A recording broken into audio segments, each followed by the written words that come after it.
Nouveau numéro pour votre magazine, mesdames et messieurs, bienvenue dans le guide, un magazine conçu pour vous montrer la bonne voie à suivre et qui vous amène vers le statut de valeur morale et du progrès. En se préparant à l'avenir, il faut reculer par la pensée vers le passé, mais autant seulement que l'homme qui se prépare à sauter une fossée recule pour mieux prendre son élan. Mesdames et messieurs, nous avons l'honneur de recevoir pour vous un assistant, un avocat. Nous découvrons ensemble avec nous, déjà avec nous. Bonjour, Monsieur Harris. Bonjour, Madame Gerville. Comment allez-vous? Ça va, ça va. Un plaisir d'être reçu par vous. Merci d'avoir accepté notre invitation.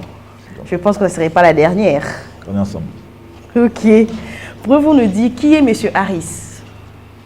Alors, oui, merci pour cette passerelle de présentation. Et vous savez, moi j'ai toujours une difficulté de me présenter. Je crois que je suis Aristote Chikungamawanga. Ça peut me suffire au principal. Okay. Mais les restes, ce sont les accessoires. Ça peut changer du jour au lendemain. Mais après, comme vous avez si bien dit que je suis avocat, j'aime bien plutôt... Parlez de votre parcours. Alors, mon parcours académique, professionnel, bon, si peut-être de tout ensemble, bon, pour être avocat, comme j'aime bien jouer ce rôle dans la société, défendre les vulnérables. Oui. C'est vraiment ça mon attrait. Alors il faut faire le droit. J'ai fait mes études de droit à l'Université catholique du Congo, UCC en cycle. Alors j'ai fait 3 cycles. Alors en tant qu'avocat, je suis inscrit à l'ordre national. Mon numéro c'est le 14 231. Alors dans cette posture d'avocat, j'ai pu bénéficier de certaines formations congolaises et étrangères, généralement en Europe et en Afrique. Nous avions essayé d'étudier des droits dans des angles un peu plus différents et, comme on dit bien, en droit comparé, la différence par rapport aux nôtres.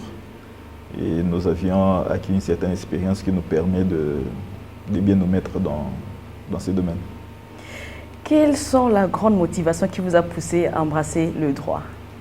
Les droits, l'étude de droit. Oui, bon, je crois que j'ai effleuré ça. Hein. Je vous ai dit que j'aime bien défendre les vulnérables, parce que le droit, à l'origine, c'est un cadre de protection d'abord. Hein. Le droit peut être conçu comme un mur de sécurité. Ceux qui sont dans l'air droit sont protégés. Alors il arrive que certaines personnes sont même à l'intérieur de cette clôture-là, qui arrivent à être marginalisées, pour ne pas dire persécutées. Hein. Okay. Alors voilà, ils souffrent, pourtant ils devraient se sentir en sécurité. Quelles sont les étapes pour arriver où vous êtes aujourd'hui? Parce que vous avez parlé un peu vague. Quelles sont les étapes? Qui quelqu'un peut-être tu peux être un exemple de plusieurs que tu suis à la télé. Donc quelle étape à franchir pour arriver jusque-là? Parce que vous avez fait le titre de droit, vous avez commencé d'où? Alors, les études de droit, il faut tout au début, les premiers cycles, comme je vous ai dit, j'ai fait foncièrement l'Université catholique du Congo. Bien sûr, il faut se parfaire dans diverses formations. Alors, c'est ce que j'ai pu faire. Et puis, il y a, à part la formation académique, il y a une formation personnelle aussi, dans le cadre des recherches, auto-formation. Et puis, il y a la formation professionnelle. Vous verrez, même dans notre métier d'avocat, c'est plus facile de commencer peut-être directement avec cette qualité plénière ailleurs. Ailleurs, ça peut être du coup, mais en droit, il faut passer peut-être par le stage. Le barreau organise un temps de stage pour devenir avocat. C'est en quelque sorte une formation professionnelle. Et là, c'est à ce moment-là que j'avais commencé au cabinet Bakandeja où j'ai pu bénéficier de son expertise. Aujourd'hui, j'avais déjà fini mon stage et puis je suis avocat, plénier et puis bon voilà. J'exerce avec beaucoup d'amour et de détermination mon métier. Qui est votre mentor? Alors, à tout seigneur, tout honneur. Bon. Comme je l'ai dit, j'ai passé mon stage au cabinet Bakandeja. C'est C'est lui votre mentor? Autant plus un père mentor pour moi. Même sur le plan académique, nous avions essayé de travailler tout le temps avec lui constamment, tous mes cycles, avec des travaux qui sanctionnent cela en termes de dissertation scientifique. Alors c'est en tout cas lui qui a toujours été là pour me tenir à la main, à un certain moment me montrer la direction et puis suivre de loin. Et bon voilà, il peut être considéré comme un mentor. Il est votre mentor. En tant qu'avocat, quel serait le plus grand accomplissement de procès que vous avez gagné? Alors, bon, quand vous dites vous, je crois que vous êtes en train de faire allusion au cabinet. Oui, au cabinet. Beaucoup plus légitime, oui. Parce que personnellement, je n'aime pas trop parler de vous. Ouais, c'est un peu difficile aussi de parler de moi. Il faut parler des accomplissements, ça fait partie de la vie. Oui. C'est un exemple à suivre. Quand le jeune voit que vous êtes jeune, vous êtes assistant, vous êtes avocat et ils entendent vos mérites, ça leur pousse aussi à faire des études un peu supérieures comme vous. Je comprends ce que vous voulez dire, mais ce qui est important, s'il faut se recroqueviller sur votre question, chez nous, je crois c'est un cabinet quand même qui fait beaucoup d'honneur à la République démocratique du Congo, parce que déjà le chef est en droit des affaires. Aujourd'hui, le droit des affaires est organisé au niveau régional africain par l'Organisation pour l'harmonisation du droit des affaires en Afrique, l'OHADA. Oui. Alors nous avions fait quand même avancer ces droits-là, parce que les droits-là étaient un peu voilà, dans un chevauchement des principes. Et il y a ceux qui sont du domaine, ils connaissent le célèbre arrêt Togo Telecom qui avait vraiment donné beaucoup plus de muscles à l'argument des humilités. Okay. Alors il y a en 2009 la célèbre affaire Bakandeja, où le prof Bakandeja était même parti lui-même, qui a essayé un peu de mettre un peu au point, n'est-ce pas, la difficulté qu'il y avait à concevoir d'abord cet arrêt-là et puis à regarder la difficulté qu'il y avait par rapport à la logique des textes. Et nous sommes arrivés aujourd'hui à rationaliser les humilités comme une protection dans le cadre des droits d'égalité et non regarder cela comme une sorte d'antivaleur pour protéger certaines sociétés qui se diront bon, nous avons une connotation étatique où l'État est notre disons protecteur et puis où l'État y est et nous pouvons faire n'importe quoi. Alors c'est dans ce sens-là que finalement c'est pas un secret, hein. Les sociétés grands hôtels ont été condamnées. Le prof Bakandeja avait gagné ces procès-là et voilà qu'il y a eu le renversement jurisprudentiel en vertu de l'interprétation de cet article 51 là qui a été même retouché lors des 30 ans l'année passée, où il y a eu la grande messe du droit au HADA ici en République démocratique du Congo. Nous avions pu organiser à la fois les concours et puis les conseils des ministres de notre pays. Expliquez-nous cette affirmation, l'avocat n'a pas d'obligation du résultat. Oui, l'avocat n'a pas d'obligation de résultat, c'est tout à fait normal, hein, parce que vous savez, l'avocat, son boulot, c'est assister, défendre et représenter les clients. Alors, lorsqu'on défend, et puis à la fin, c'est dans le cadre d'une procédure où il y a une décision qui doit être prise par les personnes habilitées quant à ceux. Ce sont plus ou moins les magistrats, on peut dire en général, mais précisément ce sont les juges qui ont les devoirs, en même temps les droits, de dire le droit. Alors, lorsqu'ils vont décider en disant le droit, et ça peut être en faveur de votre client ou en défaveur, mais vous, ce que vous avez à faire, c'est défendre, avoir cette obligation de moyens, c'est-à-dire utiliser tous les moyens possibles pour défendre. Les résultats ne dépendent pas de vous. Alors, il y a d'autres métiers qui ont des obligations de résultats, mais l'avocat n'était pas si tôt, ça sera un déterminisme de la justice. Et c'est comme si il faudrait dire aux magistrats ce qu'ils doivent faire. Les magistrats décident en âme et conscience. Les avocats des deux parties vont présenter leurs moyens de demande et de défense. Là, dans les cadres purement civils, et puis au pénal, c'est tout à fait normal. Il y aura la charge, n'est-ce pas, de la personne qui s'est plaint. Le ministère public aussi peut, bon pas peut, mais généralement appuient, n'est-ce pas? Parce que même sans instruction, quand c'était déjà à charge, c'est généralement pour appuyer, et puis la victime d'ailleurs viendra en deuxième position comme partie civile pour seulement réclamer ces dommages et intérêts. Et de l'autre côté, nous aurons la partie prévenue qui sera là pour organiser, n'est-ce pas, ces moyens de défense. Alors tout ça sont les moyens qu'il faut mettre en œuvre sans savoir, sinon le juge ne sera pas indépendant. Bon, c'est la question que je veux poser. Est-ce que vous avez confiance à la justice congolaise? Est-ce que la personne qui est faible, parce que j'ai l'impression qu'ici au Congo, si tu vas en justice, si tu n'as pas l'argent, tu tombes. Et j'ai l'impression que le faible n'a pas de résultat favorable. C'est comme si tu as l'argent, tu es là, tu vas gagner à tout. Mais est-ce que vraiment, si tu n'as pas l'argent, tu vas vers un avocat? Est-ce qu'un avocat a la capacité de te défendre, même si tu n'as pas ça? Je comprends bien votre question. Quand j'ai pris le temps de relever mes yeux vers les seigneurs, c'est justement parce que c'est une question épineuse qui me fait tout autant mal. Hein. C'est même pour cela que nous battons dans ce domaine des droits. Et c'est un peu plus facile, comme les gens racontent lorsqu'on dit la justice, son état. Corrompu. Oui, son état, son évolution, son fonctionnement.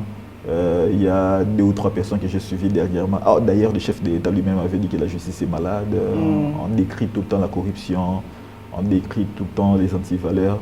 Ça fait très mal, même pour nous-mêmes aussi, qui fréquentons régulièrement ces secteurs-là pour l'intérêt de nos clients, etc. C'est très difficile. Moi, je vous répondrai simplement que nous sommes une société en crise.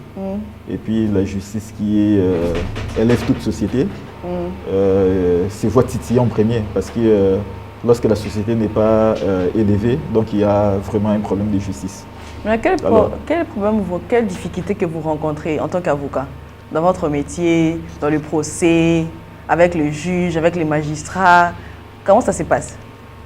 Alors vous savez, je vais raconter une petite anecdote. Quand j'ai finissé mes études, je devrais devenir avocat.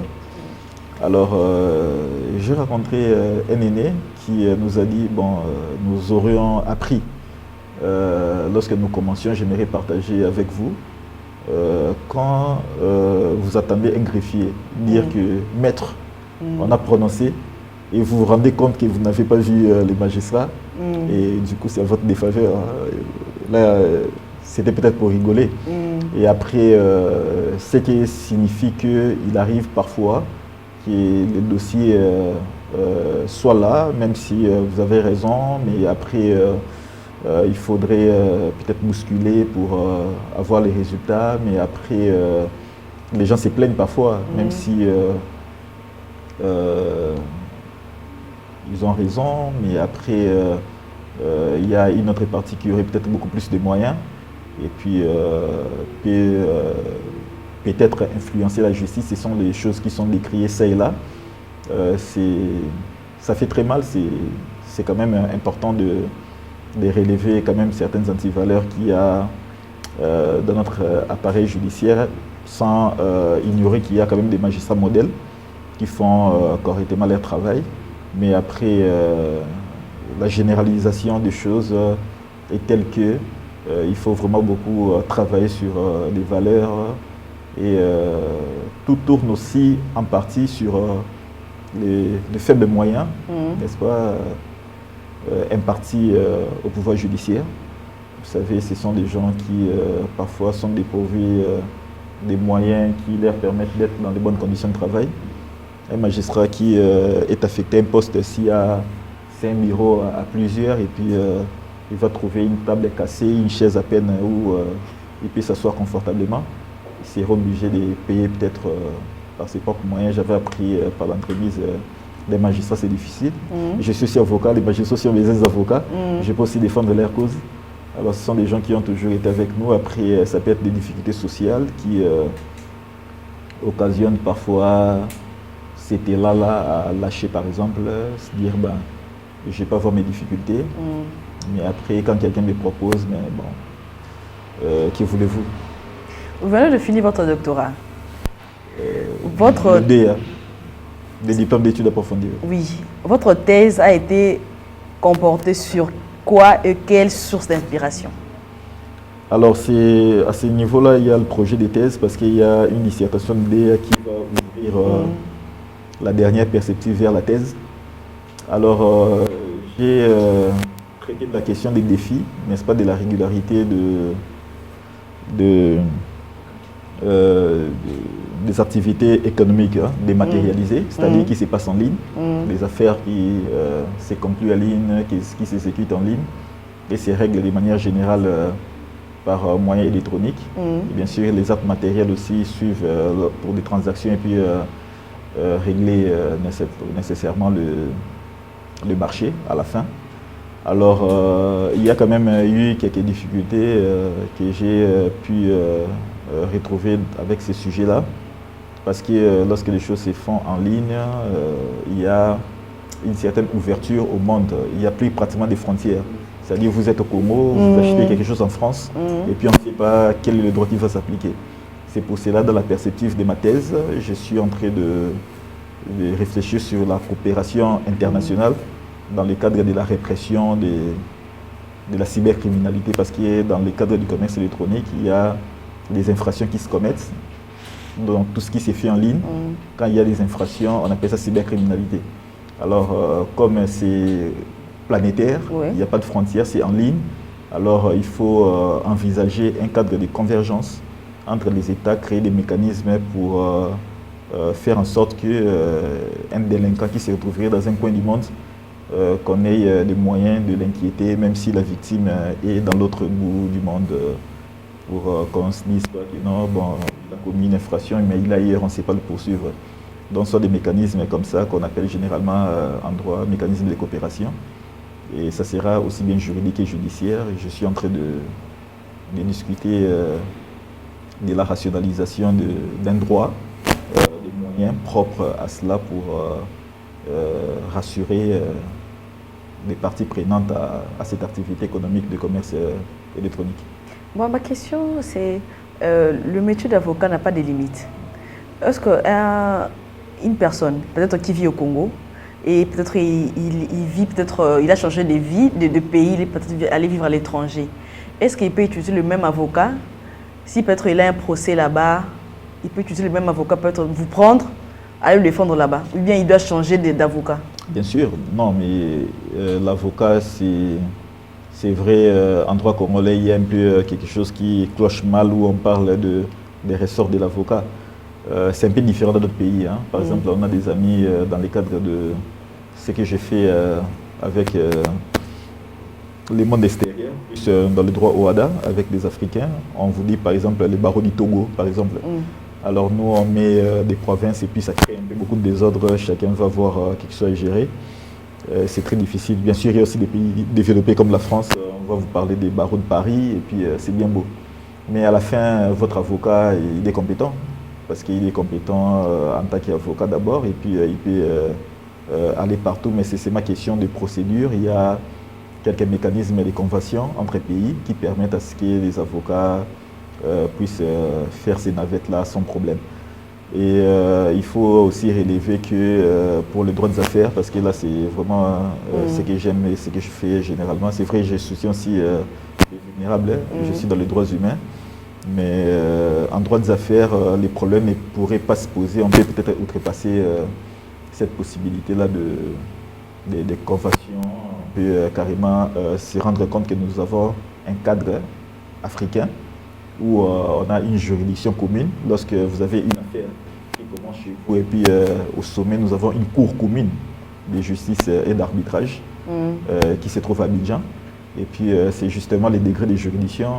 Un avocat congolais, lorsque les dossiers arrivent jusque-là, il peut partir, il sait que c'est la haute juridiction de son pays dans cette matière-là.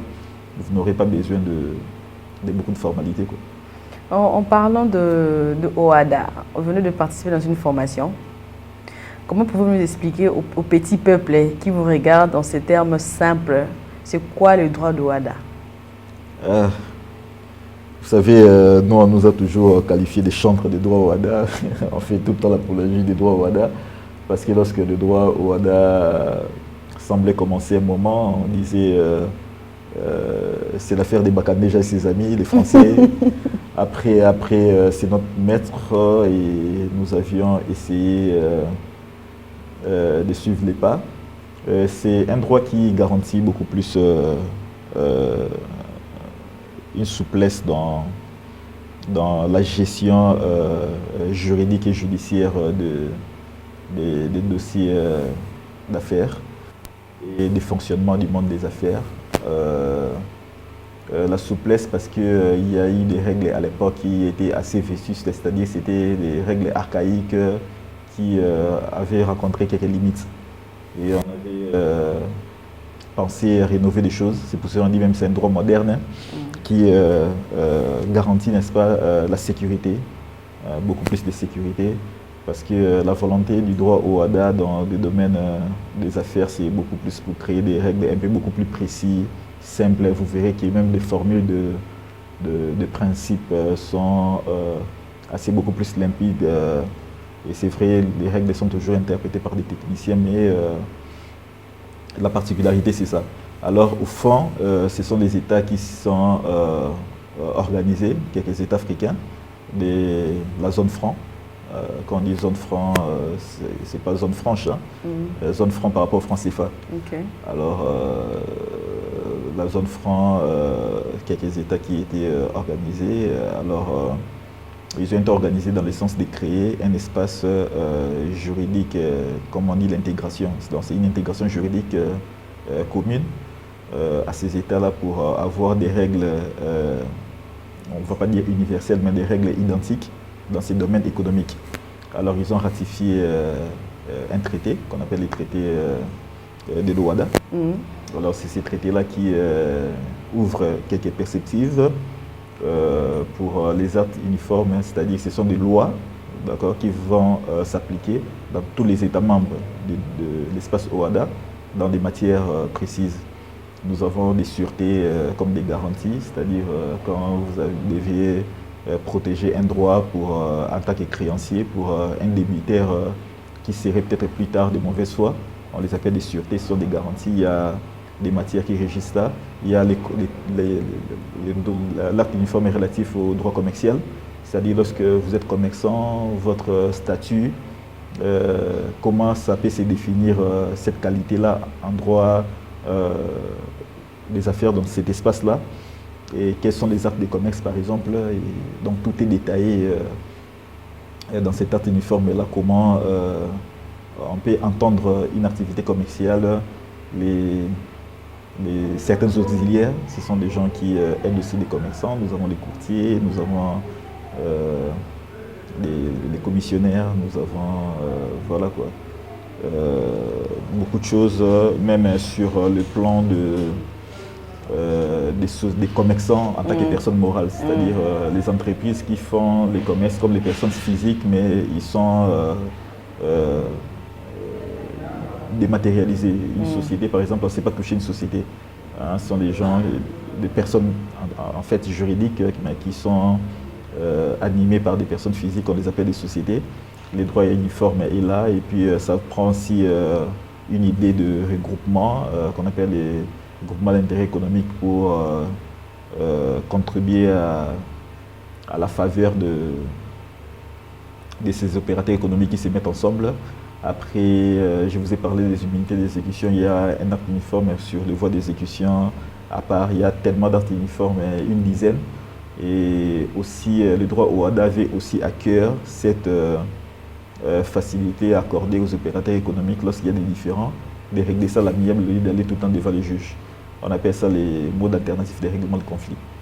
Nous avons la médiation, l'arbitrage, c'est-à-dire aujourd'hui vous faites vos affaires et moi je suis votre client, on est indifférent. On va peut-être solliciter le prof Bakandéja qui est outillé en droit WADA pour trancher pour nous les litiges. On va l'appeler arbitre. Et puis ça va faciliter aussi le gain en temps, parce que la procédure judiciaire ça prend beaucoup de temps, il peut y avoir des remises. Et puis on a la possibilité de choisir les règles qui vont s'appliquer à notre litige. Et puis nous allons gagner en célérité, c'est-à-dire on peut trancher notre affaire dans les plus brefs délais.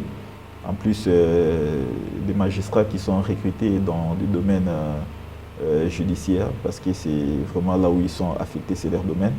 Ils sont parfois trop généralistes. Mais quand vous choisissez un arbitre, vous pensez que si c'est un dossier du droit de transport, vous verrez vraiment la matière concerne ces domaines. On a peut-être un technicien, un docteur en droit de transport, on a un docteur en droit des sociétés. On va choisir vraiment nous-mêmes par rapport à l'orientation qu'on veut à notre dossier, la nature des litiges, et puis on peut cibler un spécialiste. Ça garantit aussi beaucoup plus de finesse et de pertinence.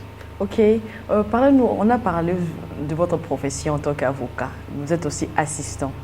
Dans quelle université? Et quelle étape a franchi pour arriver pour être assistant? Alors, je suis ancien assistant parce que après déjà mon titre, j'avais pu finaliser mes mandats.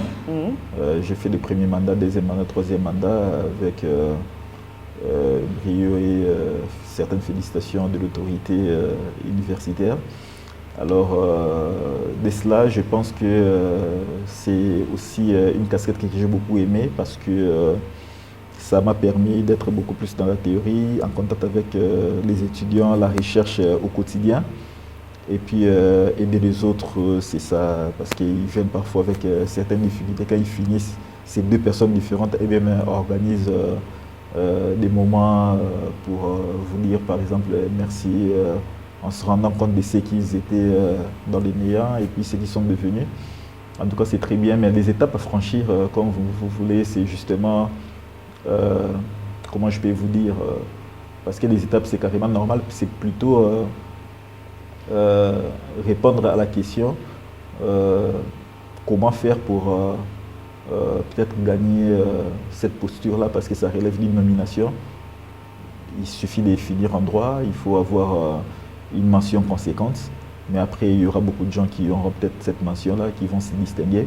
Mais après les choses se jouent dans les détails, on peut regarder une personne qui a beaucoup plus de pertinence dans le domaine des recherches, qui a beaucoup plus d'outils scientifiques en point, qui a beaucoup plus d'aptitude à la recherche. Et puis, c'est quelqu'un qui peut faire des choses pour le progrès de la science, qui a un potentiel et puis qui sait mettre en valeur déjà avec d'éventuelles contributions que la personne a déjà portées, ça peut favoriser, parce qu'on ne peut pas peut-être finir avec une cinquantaine de personnes qui se sont distinguées parmi, par exemple, une centaine, et recruter tout le monde. Non, on peut peut-être dire, bon, on recrute 5, non, parmi les 5, il y a un concours.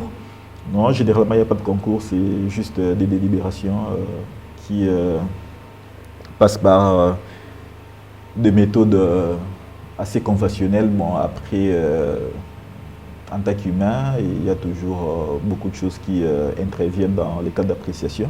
Donc voilà quoi, quand peut-être pour notre cas, il y a une université catholique qu'il faut constater, il faut regarder aussi certaines valeurs chrétiennes, catholiques précisément, qu'il faudrait tenir compte pour mener. Quelles sont les difficultés que vous rencontrez en tant qu'assistant? Parce que j'ai l'impression que de nos jours, les professeurs ne font plus rien du tout. Ils sont justement du voyage en voyage, ils n'ont pas de temps. C'est les assistants qui font tout, les interros, les TP, tout. Et même les sessions, vous corrigez tout. Et il vient juste là pour faire 2-3 trucs, il part. Est-ce que vous êtes bien rémunéré? Bon, je vais commencer d'abord par votre fin. Bon, si vous attendez faire des choses au nom de la rémunération, vous ne parvenez pas. Donc c'est vraiment quelque chose qu'il faut enlever de la tête quand on veut réaliser des grandes choses. Alors c'est vrai, nous avons un mal généralisé. Je ne voudrais pas, c'est pas parce que je les assiste les professeurs, mais c'est justement pour être juste. Dans notre pays, nous n'avons peut-être pas une culture du travail bien fait, une culture d'être vraiment posé dans son travail. On peut être à la recherche de lucre, ce qui justifie peut-être ce que vous dites, que les professeurs voyagent, etc., sans cibler. Il n'y a pas allusion à faire à telle université ou tel professeur précisément. Mais après, à part ces côtés-là d'oiseaux voyageurs, comme on dit, mais il y a aussi l'autre côté de l'appropriation à la politique. Tout ça, c'est vrai. Et puis, ça c'est lié clairement, c'est à la recherche de l'argent. Donc, il y a beaucoup de professeurs, je sais, qui ne sont pas arrivés par vocation, peut-être pour avoir les titres, faire valoir ça quelque part et puis avoir des postes. Bon, voilà. C'est vrai avec tout ce qu'ils font et avoir des postes politiques dans les fonctions officielles, ça ne peut pas permettre peut-être le travail.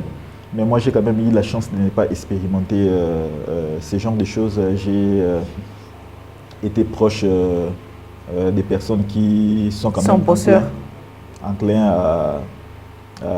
j'ai été proche, comme je vous dis, des gens qui sont enclins vraiment à travailler consciencieusement. Et je crois que le professeur Bakandé a sa rigueur et de notoriété publique, sa moralité autant de notoriété publique et puis son efficacité également.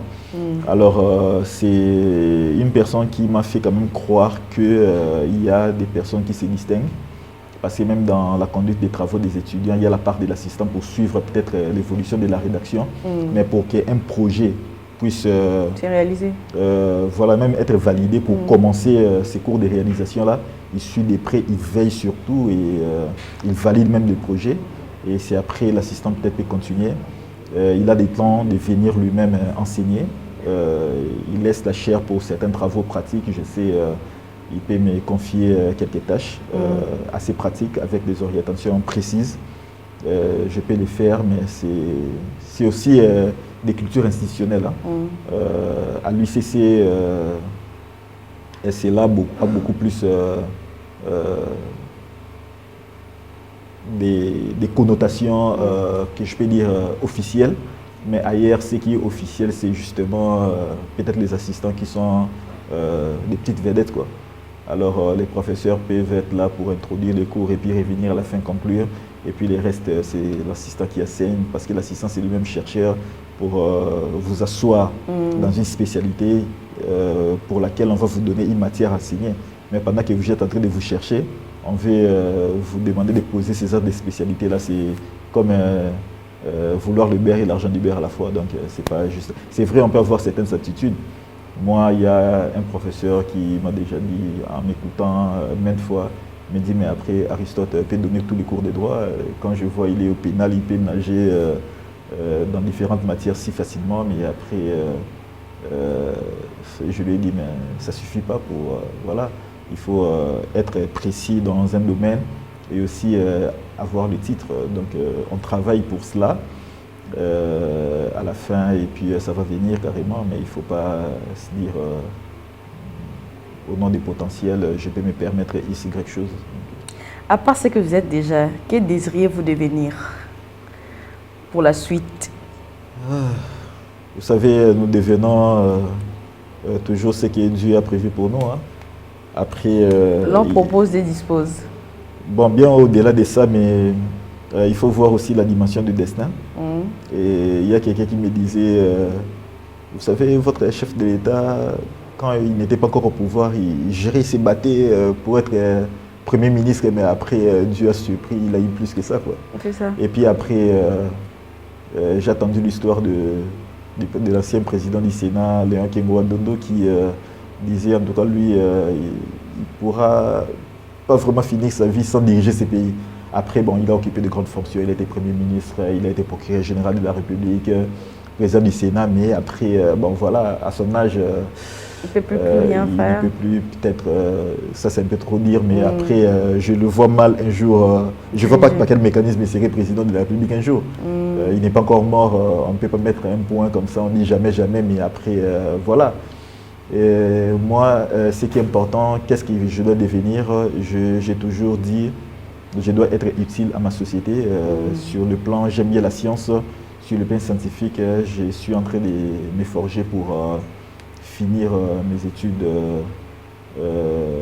complètement. À la course de mon tout dernier diplôme de droit, peut-être en tant qu'enseignant, professeur, je vais former des gens, j'essaierai utile à la société parce que les gens qu'on forme, ils vont aller travailler pour les bonheurs de la communauté. Et puis la communauté a besoin de certaines orientations. Parfois, il faut prendre des décisions dans la vie en général, on a toujours quelque part l'impact de la politique dedans. Si peut-être les seigneurs pensent que nous pouvons gérer un jour le pays ou assumer des fonctions dans tel secteur ou tel autre secteur donné, nous allons le faire avec plaisir, mais l'objectif c'est être utile quand même à notre pays, à notre continent et pourquoi pas au monde entier, quoi. En parlant du pays, on vient de voir le nouveau gouvernement qui s'est installé, la première plénière qui venait de se passer. Comment vous voyez avec le gouvernement de Madame Judith? Parce qu'il y a une dame à la tête du pays et beaucoup de choses n'ont pas donné chance en tant que femme. La femme est pour la cuisine et tout, mais on voit une dame qui va diriger les hommes. Quelle chance que vous donnez à cette dame-là? Alors vous savez, moi je suis trop accro au droit. J'aime toujours donner mes exemples en m'appuyant au droit. Au droit on dit toujours la bonne foi est présumée. Alors parfois c'est présumé sans garantie, mais après on peut dire qu'il y a quelque chose qui garantit peut-être en termes de son parcours, en termes de ce qu'il a fait, de son expérience, en passant par exemple au milieu d'un état de jeune gouvernement, à un état de tel secteur d'appoint. Mais après, moi, tout ce que j'attends d'elle, c'est justement ces potentiels-là que je viens de décorer qui constituent sa valeur théorique, puissent s'implémenter en sa valeur pratique. Et je crois que c'est ça les résultats que nous attendions. Parce que, comme on dit, vous avez une expérience dans les programmes de développement et c'est théorique que vous arrivez à appliquer ces programmes de développement qui auront réussi, c'est-à-dire vous allez amener le pays vers le développement. Moi, je pense que c'est le plus important. Est-ce que nous pensons qu'on aurait des résultats positifs par rapport aux hommes qui viennent de passer à la tête? Alors moi, j'aime pas beaucoup juger les gens. Je ne vais pas mettre Madame Judith dans une certaine course directement. Mais je crois indirectement, elle va se mettre elle-même dans une course. Parce que vous savez... Même avant qu'elle soit, qu'elle-même elle est dans la course, il y a déjà les gens qui l'ont mis dans la course, déjà commencé à la juger. J'allais arriver à ça. Au-delà même des gens. Seulement la situation ferait en sorte qu'elle soit de la course parce que le pays n'a pas toujours été bien géré. Là, il faut qu'on se dise la vérité. Depuis notre indépendance, nous avons toujours pataugé. Les pays ne décollent pas, malheureusement. Nous avons des difficultés séculières, nous avons les mêmes problèmes. Tous les jours. Ah oui, nous n'avons pas les minimums, c'est-à-dire les problèmes sociaux de base qui ne sont pas... D'ailleurs, il y a eu une recrudescence dans le sens de ce qui a été avant, c'est-à-dire... le pays qui a été consolidé, par exemple, avec les acquis de la colonisation, on a vu comment la situation a chuté au fil des années. Et puis maintenant, là, vraiment, il sera en course pour voir comment relever la pente. Mais moi, je pense, quand vous regardez la ville de Kinshasa, qu'est-ce que vous pensez? Est-ce que le nouveau gouverneur, il va apporter un changement? Parce que ce que nous retrouvons à la ville de Kinshasa, c'est incroyable. Il n'y a rien qui ne va. Vous savez, Kinshasa d'abord, c'est le miroir du pays, comme on dit, la capitale. Aujourd'hui, je viens répondre à votre invitation et puis tout à l'heure, là, je viens de décrire une situation macabre. Le pays n'a pas été géré convenablement. Et puis, je crois, lorsque nous regardons la ville de Kinshasa, c'est un argument qui va de soi pour soutenir mon affirmation. Parce que bon, on n'a qu'à voir les degrés de salubrité, on n'a qu'à voir les désordres, on n'a qu'à voir la misère, on n'a qu'à voir les difficultés sur des choses qui ne pouvaient peut-être pas être de telles dans ces moments de modernité. Les gens en pleine ville manquaient de l'eau, manquaient d'électricité, manquaient de routes. Manquaient tout. Manquaient tout. Voire même rien. Rien du tout. Alors, avec les dollars qui augmentent tous les jours et les transports qui est... Et donc chaque chauffeur met les prix qu'il veut. C'est comme si la personne qui dirige les pays, chacun de personnes fait ce qu'il veut. Mais c'est ça le grand problème du leadership. Parce que quand j'ai parlé des désordres, c'est un peu ça. Aujourd'hui, la police est capable de venir arrêter, par exemple, un innocent mano militaire et parce que la personne qui est partie solliciter la police a beaucoup d'argent. Oui.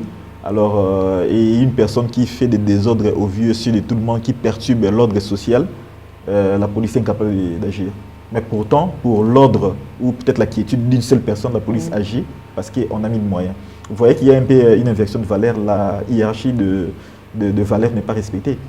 Une personne qui met en mal toute la communauté parce qu'il y a peut-être un mauvais stationnement et puis parfois ils sont là, ils disent bon peut-être ils n'auront rien à gagner au lieu peut-être de courir, aller récupérer quelqu'un, torturer pour faire plaisir à quelqu'un qui leur a donné par exemple 200, 300 dollars illicitement. Je connais beaucoup de victimes et puis moi aussi peut-être indirectement je peux me dire je me sens victime parce que j'ai une chair, je peux me mettre à leur peau. Et voilà quoi. Et puis après, c'est un problème vraiment structurel. Je crois structurel, pourquoi? Parce qu'il faut voir le pays dans sa panoplie, dans toutes les facettes. Et voilà quoi. C'est la crise qu'on a décriée pour les magistrats, dans tous les secteurs en tout cas. Ça ne marche pas. Il faudrait qu'on passe aux grandes réformes. Des réformes audacieuses, courageuses. C'est vrai, ça va faire mal. Comme on dit, la révolution bouffe toujours ses propres enfants. Il faut oser, il faut du sacrifice. Mais pour le jeune qui veut devenir comme vous, que doivent-ils faire? Quels conseils vous leur prodiguer? Ah, mais vous savez, la clé du tout, c'est le travail pour moi. Comme les catholiques qui nous ont formés nous disent toujours « ora et labora », il faut travailler et prier. C'est vrai, il y a la part de Dieu, c'est d'abord la plus importante parce que pour travailler, il faut avoir l'énergie, il faut avoir de bons résultats dans le travail, c'est l'intelligence, tout. Et c'est Dieu qui donne. Alors c'est vrai, il faut prier pour les grâces divines. Mais après le travail, ça sera beaucoup plus dans une optique de détermination. C'est vrai, lorsqu'on veut travailler pour quelque chose de très important, ça sera difficile. Donc il faut être déterminé, être vraiment déterminé. Alors la détermination va vous permettre de monter. Alors quand vous montez, pour vous maintenir à un certain niveau, il faut de la discipline. On a vu un joueur qu'on a tellement critiqué les défauts de discipline, malgré les talents qu'il avait, Ronaldinho, on dit mais c'est un joueur magique. Mais c'est un côté qu'il avait un peu négligé. Vous avez aujourd'hui, quand on cite les grands joueurs dans l'histoire de l'humanité, peut-être on peut aller jusqu'à 10, même 20. On ne peut pas les citer, pourtant les talents qu'il avait, s'il avait mis la discipline, il allait être peut-être parmi les 3 premiers. Mais aujourd'hui c'est vrai, on peut parler de Maradona, Pelé, Messi. On peut ajouter Cristiano qui pourtant s'est fait un des grands joueurs du monde parce qu'il avait mis beaucoup de discipline pour essayer de concurrencer Messi, bien que Messi avait beaucoup plus de talent naturel, mais il a vraiment travaillé sur la discipline. La discipline c'est très important pour se maintenir à un certain niveau. Ok, merci beaucoup Monsieur Harris. Merci. Votre mot de la fin d'aujourd'hui? Alors, les mots pour aujourd'hui, peut-être lancer un appel aux jeunes, pour des jeunes comme moi. J'encadre les structures des jeunes, et comme m'a confié le mentor pour les cadres de notre formation aussi. Je pense que les jeunes doivent prendre conscience, dire que l'avenir c'est maintenant. Et comme on dit que la jeunesse c'est l'avenir, donc maintenant là c'est nous qui devions faire des choses tout de suite et nous ne devions pas attendre que l'on puisse nous aider. C'est vrai, on peut bien prier.